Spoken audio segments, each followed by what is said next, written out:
Imagine you're the CEO of a large shipping company called, let's say, the White Star Line Shipping Company.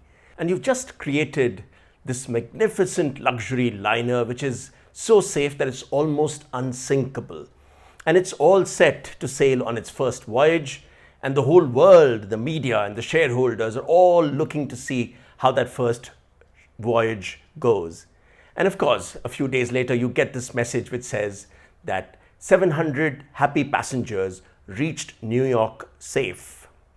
What would you make of it?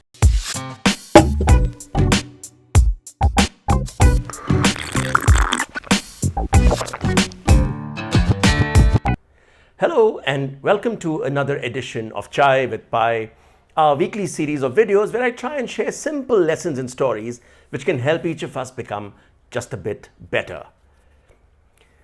700 people, 700 happy people reached New York safe. As far as factual reports go, that one was pretty accurate. What it doesn't tell you though is that it was the story of the Titanic.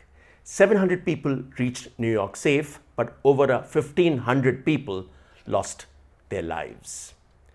Why is it that in business and in life, we are all uncomfortable with bad news? Why is it that we hesitate to share bad news and we're not particularly good at receiving it?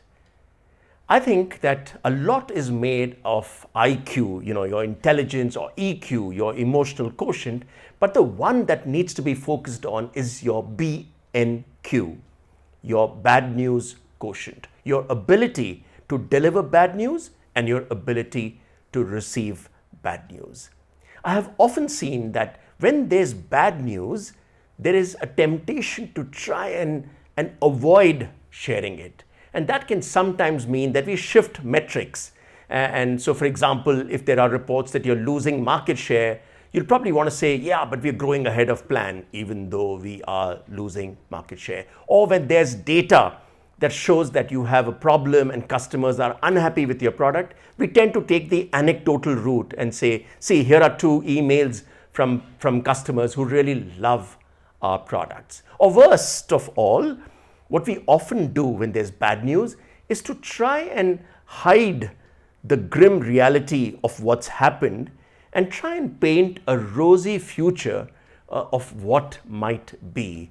So the fact that something has not been done, have you completed the task last week? You haven't. But then you talk about how next week you've kind of kept your calendar clean so that you can actually go out and finish that task. Happens all the time.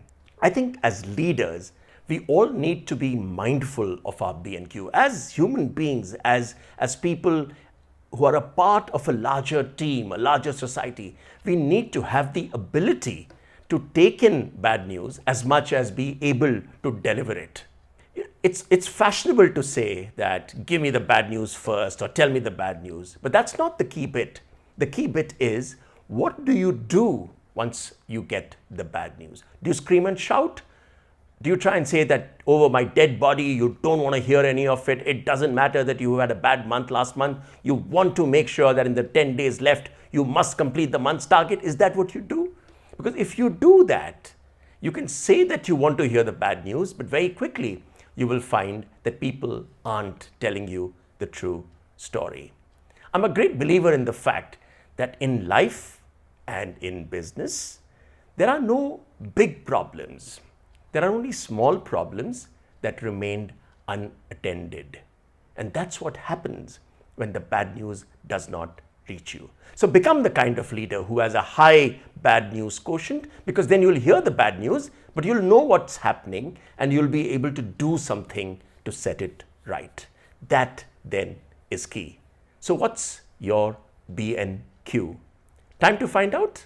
That's all in this week's edition of Chai with Pai. Until next time, enjoy your chai.